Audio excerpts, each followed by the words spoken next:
अब ये जानते हैं कि भगवान श्री कृष्ण के साथ मित्र का संबंध किस प्रकार महत्वपूर्ण हो गया, उन्हें क्यों इतना महत्वपूर्ण और सर्वोत्तम मित्र माना जाता है।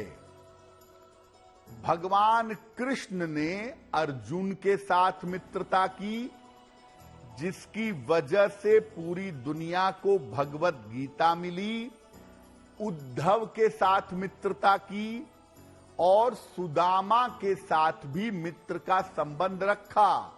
और भी उनके मित्र रहे हैं, सात्यकी उनके मित्र रहे हैं, बहुत सारे मित्र रहे हैं, लेकिन ये जो 3 मित्र हैं, अर्जुन, उद्धव और सुदामा, ये थोड़े प्रसिद्ध मित्र हैं उनके।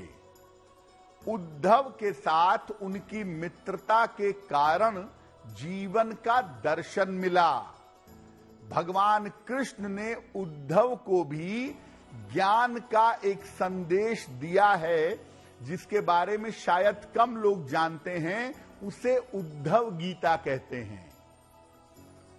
सुदामा को उन्होंने मित्रता में ही संपन्नता दे दी। सुदामा दरिद्रता का प्रारब्ध भोग रहे थे, भगवान कृष्ण ने उस प्रारब्ध को नष्ट किया और उन्होंने मित्रता में ही संपन्नता दे दी। और अर्जुन के साथ मित्रता के कारण अद्भुत हो गया। सारी दुनिया को श्रीमद् भगवत गीता जैसा अनूठा ज्ञान मिला। भगवान कृष्ण के साथ मित्रता का संबंध न केवल भक्ति का कारण बना, बल्कि ज्ञान और मुक्ति का कारण भी बना। जो लोग भगवान कृष्ण से मित्र के तौर पर जुड़े, कालांतर में वो उनके भक्त हुए और कृष्ण भक्त होने की वजह से वो मुक्ति और मोक्ष तक पहुंच गए। तो उंगली पकड़ी एक मित्र की और पहुंच गए परमेश्वर के पास। ऐसा सरल और अनूठा रास्ता केवल श्री कृष्ण की मित्रता में ही संभव है।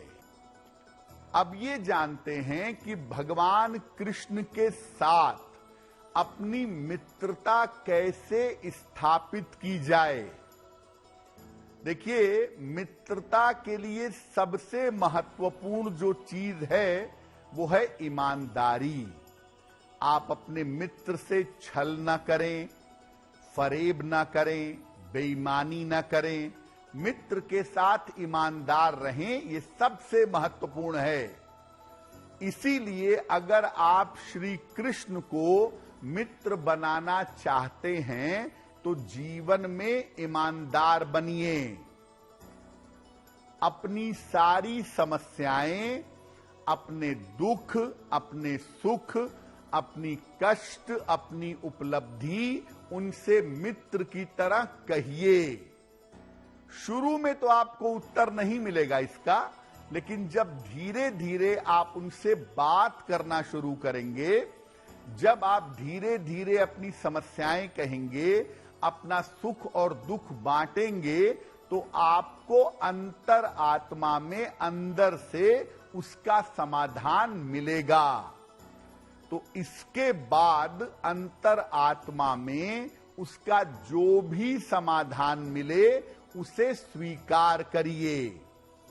और जब आपकी मित्रता भगवान कृष्ण के साथ बड़ी प्रगाढ़ हो जाए, बड़ी मजबूत हो जाए, आपको अनुभव होने लगे कि आपके सुख में, दुख में, लौकिक, आध्यात्मिक, हर तरह से कृष्ण आपके साथ मित्रता निभा रहे हैं, तो अपनी मित्रता का दुरुपयोग मत करिए।